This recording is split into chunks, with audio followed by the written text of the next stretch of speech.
이 법을 몰라요. 가만히 보면 감치에 대해서 손해배상을 청구하겠다고 합니다. 손해배상은 불법이어야 되잖아요. 근데 지금 이하상 권무현 변호사가 항고했거든요. 기각됐어요. 그러면 불법성이 전혀 없다는 게 지금 다 드러나는 거예요. 지겠죠, 자기들이. 그럼 법원의 소송 비용까지도 물어내야 될 것이고 집행정지 신청까지 하겠다고 저 사람들이 얘기를 했어요. 근데 감치 집행에 대해서 불복하는 방법은 항고로 하는 겁니다. 법원의 재판은 집행정지 대상이 아닙니다.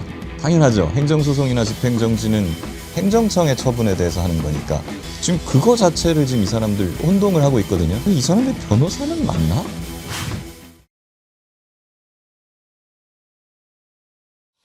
자, 오늘 동물농장으로 좀 가보겠습니다. 이하상이 결국은 감치가 됐지요. 그런데 그 뒤로 지금 이제 행방불명이 된 사람이 하나 있습니다. 권우현. 이자는 이하상보다도 5일을 더 처분을 받았어요. 20일. 왜? 판사 모욕을 해가지고. 그런데 어제 김용현 재판이 있는데 안 나와. 왜? 봤으니까. 그런데 지금 계속 재판이 있는데 계속 안 나와도 되나요? 뭐 변호인이니까. 예. 변호인은 뭐 나오든 말든. 예, 뭐 자기 마음이겠습니다. 그럼 앞으로 계속 안 나올 가능성이 그런 변호인은 의뢰인이 잘라버려야 되지 않겠습니까? 만약에 계속 안 나오면 어떻게 되나요? 이제 법원 내에서는 법원의 경위의 도움을 받아서 신변을 확보하는데 이 부분에 대해서는 이제 경찰에 신변을 확보하도록 별도의 조치를 취할 수가 있습니다. 그래서 이자에 대한 소재 파악을 하고 신변 확보를 하도록 경찰에 그 부분을 지휘를 할 수가 있게 됩니다. 유승수라고 또 김용현 변호인이 있잖아요.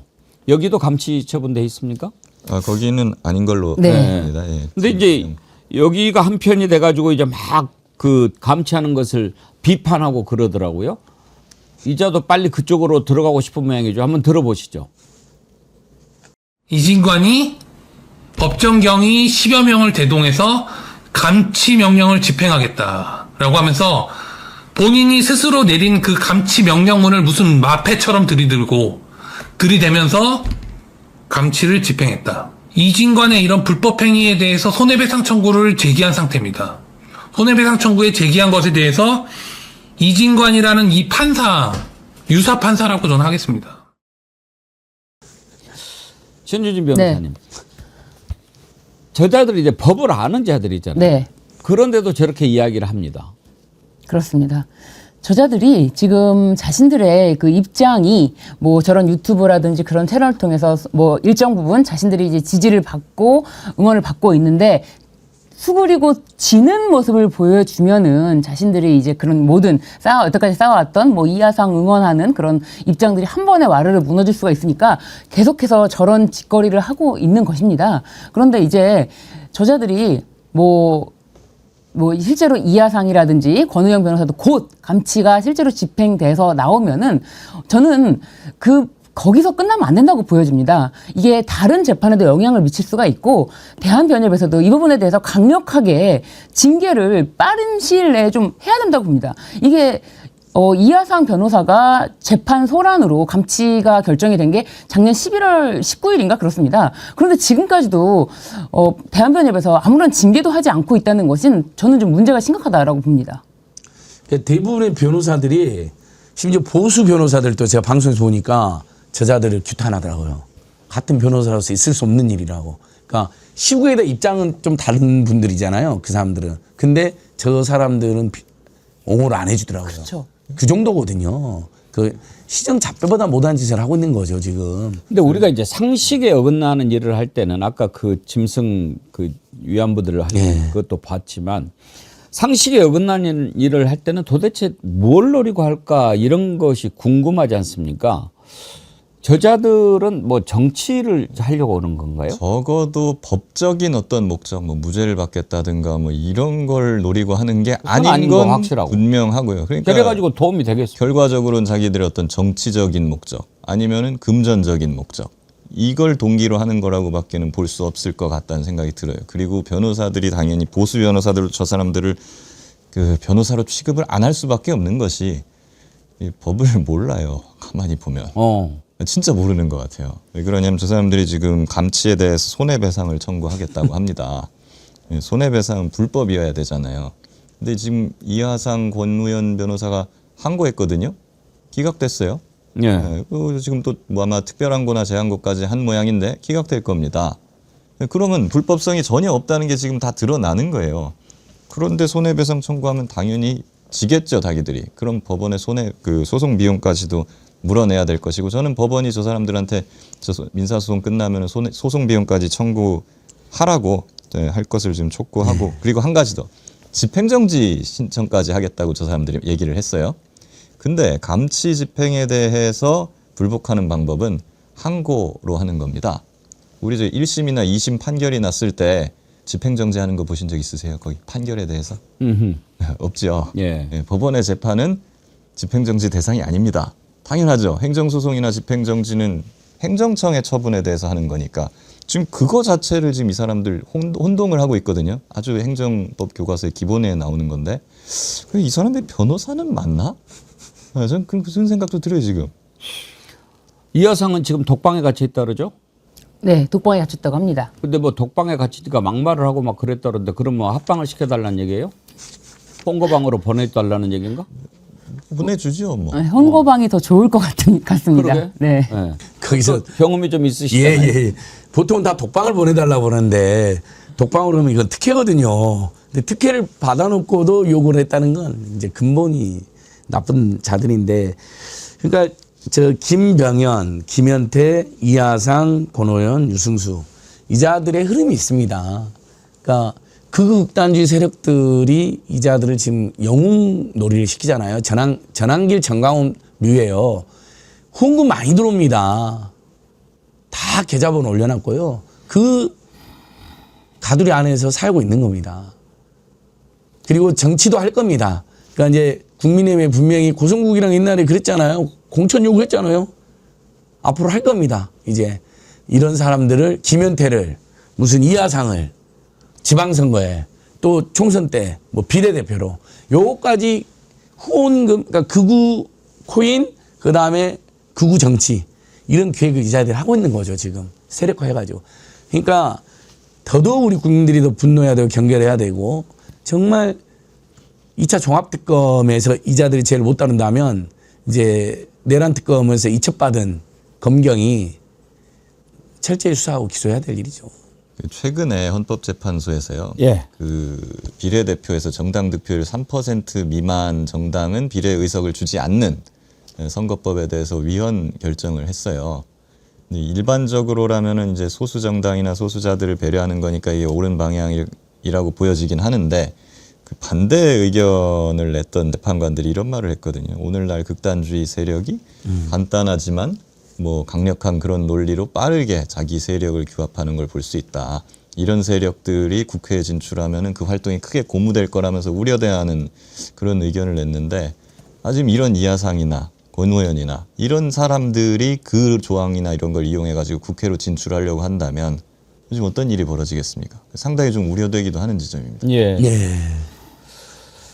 지금까지 예. 강경보수 헌법재판관 두 분이 그런 의견을 낸 게 눈에 더 띄더라고요. 이게 이제 군소 진보 정당이 낸 건데, 그분들이 이건 이렇게 이혼 판결하면 안 된다. 왜? 자기들이 강경보수인데 가만히 보니까 윤석열, 전환길류, 정강훈류가 완전 보수를 망치고 있는데 내심 그런 판단하신 것 같아요. 그런 자들이 지금 국회에 들어오는 수단으로 악용될 수가 있다라고 지적을 한 거기 때문에 이제 좀 그래도 보수의 원칙을 지키려고 하는 분들이 보기에도 이 자들은 보수가 아니라고 판단하신 것 같아요. 그런 자들이 악용된다. 그 두 분의 설신은 제가 조금 유심히 볼 필요는 있습니다. 예. 자, 지금까지 짐승 시리즈 한번 쭉 다뤄봤는데요. 이번에는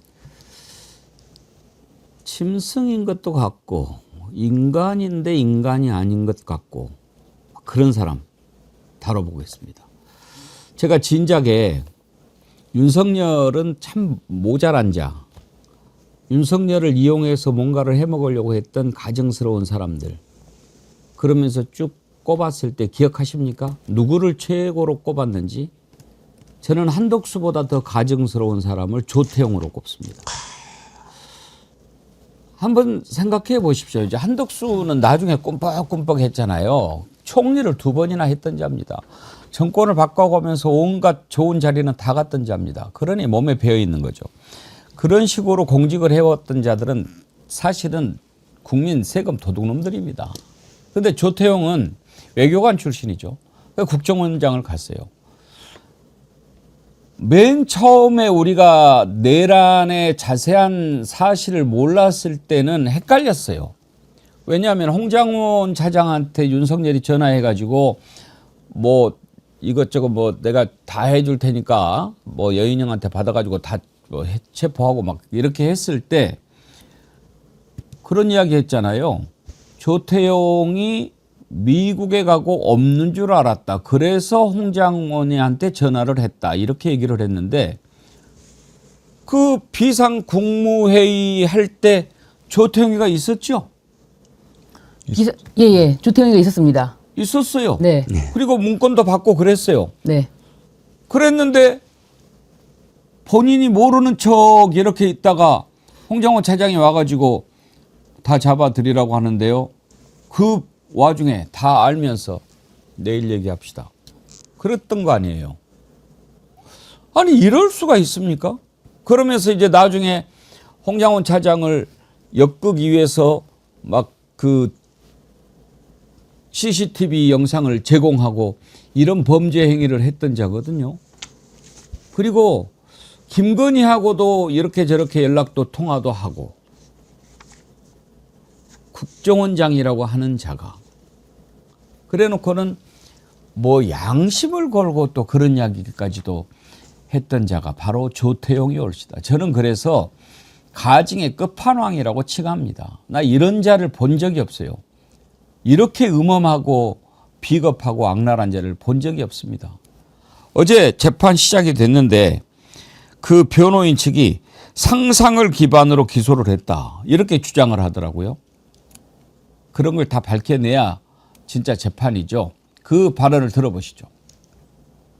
검사가 주장한 그러한 상상을 기반으로 만약에 피고인에 대해서 기소를 해야 한다고 하면 바로 내란의 주요 임무 종사자로 기소를 했었어야 됩니다. 별도 보고가 현실적으로 어떤 방식으로 이루어질 수 있었다는 것인지조차 그러한 점도 불분명합니다. 저는 저거 그 변호인이 말을 참 잘했다 싶은데 공소장 변경해야 되는 거 아닙니까? 정말 저런 자들 자꾸 설치니까 저렇게 내란의 주요 임무 종사자라는 것에 대해서 특검이 소극적으로 적용할 것이 아니라 사실상 그날 말씀하신 것처럼 국무회의에 참석해서 거기에 대해서 뭐 반대 의견을 하지 않았던 자들이라면은 최소한의 자신들의 그 지위를 활용해서 막아야 될 의무가 있는데 의무를 이행하지 않은 이진감 회사님이 정확하게 그 부분도 판시를 해줬거든요. 그렇기 때문에 이건 내란 중요임무 종사자 거기로 기소를 해야 된다. 공소장 변경을 통해서 내란 중요임무 종사자로 변경을 하시는 게 맞다고 봅니다. 근데 그거를 지금 조태용 변호인 측 얘기를 한단 말이에요. 그래서 그 부분은 사실 특검의 고뇌가 좀 있기는 해요. 왜 저도 내란 중요임무 종사자로 기소를 했으면 당연히 좋죠. 예. 네, 좋겠는데 그것을 하지 못한 이유가 이 사람이 최소한 내란을 알고 안 것만으로는 부족하고 거기서 더 나아가가지고 뭐 예를 들면 국정원 조직을 이용해서 뭘 좀 도와줘라 라고 했거나 아니면 국무회의에서 우리 내란 이거에 찬성합시다는 발언을 했다든가 이런 증거가 좀 나와줘야 되는데 사실은 수사에서 그런 정황이 나오지는 않은 것 같아요. 그러다 보니까는 섣불리 기소를 했다가 괜히 또 무죄가 나와버리면은 오히려 저 사람들한테 역공의 빌미를 줄 수 있지 않겠느냐라는 어떤 고심이 담긴 기소가 지금 이렇게 결과가 나온 거 아니겠는가 그런 생각도 들긴 합니다. 조태용은 지금 구속돼 있는 상태죠. 예. 구속 기소돼 있는데 조태용이 뭐라고 이야기했냐면 내 명예를 걸고 이야기한다. 그렇게까지 얘기를 했어요. 여러분 기억나십니까? 그 장면 한번 보시죠. 강한 어투라서 말씀드리기가 좀 어렵습니다만 하여튼 이번에 다 잡아들여서 싹 다 정리해라 라고 말씀하셨습니다. 그 체포 지시를 받았다는 얘기를 12월 3일 날 밤에 원장인 저한테 보고했느냐, 저한테 보고하지 않았다는 말씀을 제 명예를 걸고 다시 한번 확인하겠습니다. 그 앞에 홍장원 차장이 한 번 더 얘기를 하죠. 방첩사가 이재명, 한동훈을 잡으러 다닙니다. 그 앞이 아니고요. 그 다음인가요? 재판관님 저기 이제 저한테는 처음에 와서 대통령께 전화를 받았다. 예. 그 제가 이제 궁금하죠. 뭐 무슨 말씀을 하셨나 했더니 이어서 뭐 방첩사를 도와주라고 했다. 저는 뭐 도와주라고 했다고 기억하는데 그래서 말씀처럼 저는 이제 듣던 얘기고 또 비상계엄하에서 방첩사를 우리가 도와줄 게 있지 않습니까? 그랬더니 그럼 뭐 놀랄 일은 아닌데 다만 대통령께서 1차장한테 전화하신다는 얘기를 처음 들었기 때문에 저 속으로는 굉장히 궁금한데 제 성격이 그렇습니다. 대놓고 어떻게 하다 대통령 전화를 받았냐라고 물어보는 성격은 아닙니다. 그래서 그냥 들었고 나중에 한번 알아봐야 되겠다고 생각했고요. 뭐 더 할 얘기가 있으면은 그때 가서 하라고 하고 얘기를 했더니 좀 저 얼굴을 보고 있다가 일어나서 나갔습니다. 그겁니다. 그리고 저한테 방첩사가 잡으러 다닌다고 하지 않았습니다. 그냥 잡으러 다닐 것 같습니다. 그런 일이 생길지 모르겠습니다라고 이렇게 얘기를 했고, 그 다음에 뭐 위치 추적이라든지 방첩사령관과의 통화라든지 어떤 명단을 받았다든지 그 명단이 이거라고 보여준다든지 이런 얘기들이 없었습니다. 조태용은요, 국정원장입니다. 국정원의 넘버원이죠. 그런 자가 예를 들어서 뭐 국정원의 과장이나 뭐 국장도 모르겠어요. 그런 자가 와서 이야기하면은 야야야 알았다 이렇게 할 수 있지만 넘버 2가 와가지고 이야기를 하는데 그거를 다음에 이야기하자. 저는 저 상황과 관련해서 두 가지가 정말 궁금해요. 조태용은 왜 그랬는지, 또 한 가지 정말 궁금한 것은 왜 윤석열은 홍장원에게 또 전화를 했는지. 이건 참 미스테리예요. 어떻게 생각하십니까? 먼저 조태용은 왜 저랬을까요? 일단 관료 출신이지 않습니까? 예. 뭐 저도 추측에 기반한 말씀드릴 수밖에 없습니다만 한덕수랑 비슷한 꼴이라고 저는 봅니다. 관료 출신들이 일단은 제일 중요한 건 1순위. 내가 책임을 지는 일이 없어야 된다. 예, 이거죠. 자기 책임질 일은 절대로 하지는 않습니다. 그러면서도 뭐 잘못된 일을 눈에 보면서 반기를 들고 일어난다거나 막 그런 것도 절대 하지 않아요. 그렇기 때문에 조태용은 아마 이 내란이 과연 성공할 것인가에 대해서 약간의 뭐 의문이랄까 아니면은 뭐 거기에 대해서 적극적으로 가담하거나 한다는 생각에 대해서 좀 리스크를 해지하는 행동을 했던 것 같아요. 그래서 적극적으로 뭔가 가담도 안 하지만 적극적으로 이거에 대해서 홍장원처럼 제지도 하지 않는 그런 기름장어 같은 모습을 그냥 보이면서 가만히 있었던 거 아닌가 그런 생각이 돼요. 근데 저는 한편으로 지금 저 조태영의 발언만으로도 저는 부작위를 통해서 내란을 가담했다. 저는 그렇게 보여지는 것이 비상계엄 하에 국정원이 방첩사를 도와줄 일이 있지 않겠습니까? 있다라는 점을 인정한 거예요. 비상계엄 하에 국정원은 방첩사를 도와야 된다. 이 이야기는 들었던 얘기고 그 이야기를 반복하는 것이구나 라고 발언을 했습니다. 저것만으로도 비상계엄하에는 국정원이 방첩사를 도와야 된다는 인식 하에 비상계엄을 돕고 있었다는 그런 게 되는데 왜 저게 저는 주요 임무 종사자가 안 되는지 그 부분이 저는 의문입니다. 그리고 윤석열이 홍장원에게 한 번 더 전화한 거는 윤석열이 마음이 급하니까 지금 자기가 직접 전화하면 더 빨리 일이 되겠지. 감히 대통령이라는 사람의 목소리를 직접 들었는데 이 일을 조금이라도 지체할까 싶어서 당장 이 일을 되도록 하는 블랙으로 불리는 홍장원에게 직접 전화를 한 것으로 저는 보여집니다. 그래서 조태용 평소 태도가 어물쩡거리니까 윤석열 입장에서 조태용이 이놈한테 하면 또 어물쩡할 수도 있잖아요. 느릿느릿. 그러니까 빠르다는 거로 알려진 홍장원이한테 싹 다 잡아들여라 이제 이렇게 이야기했다고 봐야 돼요. 그것일까요? 나는 뭔가 또 다른 게 있어요. 아니면 김건희하고 이제 그렇죠. 홍장원이 아니죠. 연락을 조태용이. 주고받았으니까, 그러니까 조태용 연락을 주고받았으니까 조태용이는 V0께서 책임지고 이렇게 했을 수도 있는데 저도 똑같은 생각인데 조태용이는 내란의 주요 종사자죠. 국정원장은 직도 그랬고 회의 참가도 그렇고 저런 발언도 방첩사를 지원해서 체포를 자기들이 지원해야 된다고 주장을 한 자잖아요. 비상계엄하에는 그게 그런 주요 도와줄 일이 종사죠. 있었다. 그런 얘기는 방조는 그냥 모른 척 알면서 그냥 모른 척 하는데 본인이 직접 자백을 하잖아요. 도와줘야 된다. 그러니까 윤석열이가 홍장원하고 통화한 사실은 인정을 하잖아요. 예. 그렇죠. 그런데 체포하라고 했다는 발언은 부정하잖아요. 뭐 지렁이 글씨니 뭐니 하면서 그 전제 자체를 인정을 안 하는데 분명히 조태용이 있는 자리에서 국무회의를 했고 조태용은 그걸 국회에 알릴 의무가 있는데도 안 했고 문건도 주고받고 하는 모습을 우리가 영상을 통해서 봤는데 조태용한테 그렇게 해놓고도 홍장원한테 다시 지시를 한 이유 이건 참 궁금해요. 명백한 퍼즐 조각이 맞춰져야 알겠습니다만은 윤석열이 조태용 그날 밤에 만났을 때 이런 말을 해요. 미국 가셔야죠. 왜냐하면 조태용이 그날 미국 가기로 돼 있었거든요. 예. 원래. 예. 가기로 돼 있었고 그렇다면 윤석열의 머릿속에는 어쨌건 내란이 성공을 하면은 미국에 설명을 해야 될 거 아니에요. 아, 예. 이러이러 해갖고 내가 이렇게 했다. 원래 뭐 박정희 때도 쿠데타 일으킨 다음에 미국에다 설명을 했듯이 그런 것처럼 그 설명하는 사람으로 조태용을 쓰려고 윤석열은 생각을 하고 있었던 것 같고 그렇다면 조태용은 미국 가서 이제 한국에 없으니까 그럼 국정을 누가 대리해야 될 거 아닙니까? 홍장원 1차장이니까 당연히 그 대행을 하잖아요. 원장 대행을.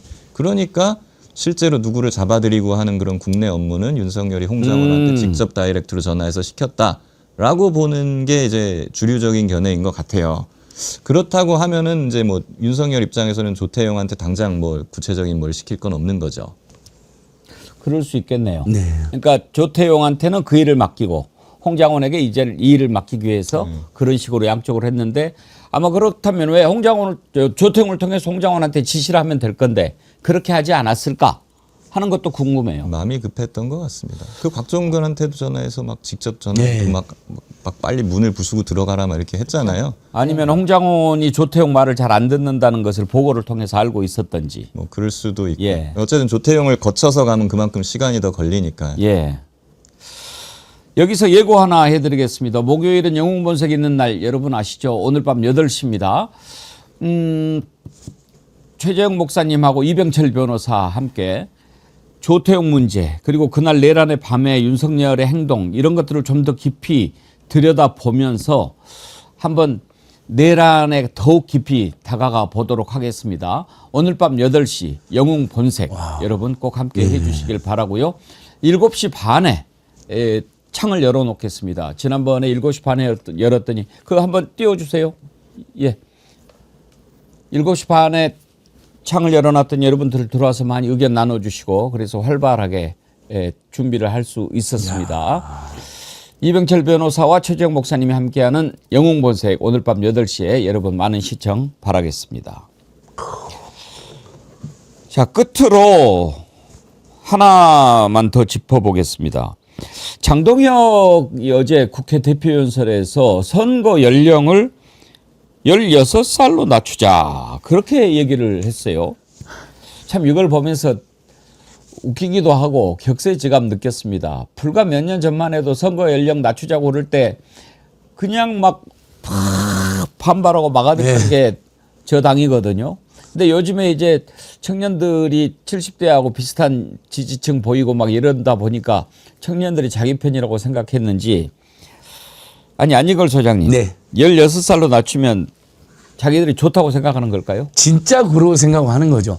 장동혁 연설 중에 저는 정말 최악의 연설했는데 쿠팡 앞잡이 미국 앞잡이라는 걸 그냥 앞에 내내 이야기하더라고요. 아무리 쿠팡과 미국이 잘못해도 무조건 이재명이 잘못했대요. 그것 너무 황당한 연설인데 그래도 저희는 예전부터 이제 아동 청소년까지 이제 권리를 확대하자 했으니까 이 이야기는 들어줄 만하긴 했습니다만 그 의도가 너무 빤해서요. 몇 년 전이 아니라 앵커님 불과 몇 달 전, 며칠 전까지만 해도 학교가 정치판 된다. 전교조가 얘들을 세뇌하고 있다. 절대 안 된다고 주장하던 자입니다. 만 18세도 극렬히 반대했고요. 이 자들 때문에 겨우 된 거죠. 그랬는데 딱 정말 보고를 받은 것 같아요. 10대, 20대가 우리 편입니다. 투표권 주시죠. 접전제 유리합니다. 얼마나 그러니까 이 참으로 경박하고 비열한 행태입니까? 근데 그래도 이제 고등학생들까지는 정치교육을 강화하고 헌법교육을 강화하고 투표권을 주는 게 세계적 흐름이기도 하고 또 청소년 그 인권이나 참정권 주장하는 분들의 주장이기도 하니까 오케이 오히려 이건 저는 받을 건 받고 그런 야박한 형태, 경박한 형태는 참으로 이렇게 지적을 하면서 오히려 저는 10대, 20대들이 이재명도 말씀처럼 경제적 진출이나 사회 경제적 어떤 신분이 지금 불안해서 현 정부에 대한 어떤 불만을 표출하는 거지 정작 투표되면 전한길이나 정강훈 같은 쓰레기 세력이 지배하는 국힘당을 찍을 일은 저는 많지 않을 것 봅니다. 26세 선거 연령 인하도 지금 자꾸 뭐 시선 돌리기 아닌가 싶어요. 이번에는 또 배현진을 윤리위원회에 제소했더라고요. 그렇죠. 그러니까 네. 차제주 한동훈계를 다 정리를 하고 네. 싶은 모양이죠. 한동훈계를 싹 정리하고 이제 고성국을 완전하게 당으로 네. 포용하고 그리고 저는 그 고성국이 주장하는 전두환, 네, 노태우 사진 걸기, 윤석열까지 쭉 박근혜 쫙 걸어서 그 당의 정체성이 정말 내란당이다. 우리가 내란당이라는 말을 왜 못해? 내가 내란당이다. 이런 거 주장할 수 있게 해줘야 됩니다. 아, 당명도 바꾸는데 사진 싹 걸고 내란당으로 그냥 바꾸십시오. 네. 아니 배현진이야 뭐 왔다 갔다 하니까 정체가 뭔지는 잘 모르겠습니다만 이렇게 다 쳐내고 그러니까 이제 이걸로 확실히 지방선거에는 관심 없고 당권에만 관심 있다는 것을 알 수는 있겠는데 이러면 정말 도움이 될까요? 글쎄요, 근데 이미 다 포기한 거 아닌가 싶은데요, 저는. 이 사람들은 어차피 지방선거에서는 뭐 이기기 쉽지 않겠다라는 거는 이미 기정사실로 받아들이는 것 같고, 그럼 그 다음에 지선 끝난 다음에도 이제 내가 대표직을 계속 어떻게 하면 유지할 수 있겠는가. 예, 오직 요거에만 포커스를 두고 지금 달리다 보니까 나에 대해서 반대하는 사람들은 다 쳐내야 되겠다. 이런 행보가 나오는 것 같아요. 그렇죠. 오늘 대통령 지지율이 벌써 또 63% 나왔던데 이대로 가면 지방선거는 범민주 진영이 압승하는 거거든요. 실수 안 하고 당 안팎에서 어떤 개혁의 에너지를 분산시키는 최근에 뭐 논란 같은 거 조심하면 그러니까 아마 장동이 이렇게 생각하는 것 같아요. 만약에 이대로 가고 지방선거 참패하면 쫓겨나거든요. 비대위 나오고. 근데 친한계를 싹 정리하면 지방선거 패배에도 그동안 친한계가 분탕질해서 우리가 힘들었다.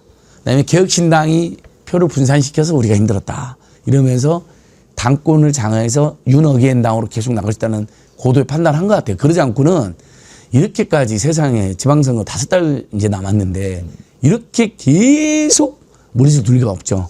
아예 극우정당, 극단정당, 윤회견 정당으로 면모를 완전히 일신해서 똘똘 뭉쳐서 가자.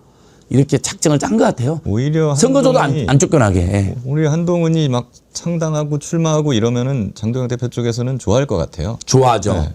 빌미가 그 되잖아. 책임을, 예. 쟤들 때문에 졌다. 맞습니다. 라고 할 수 있으니까.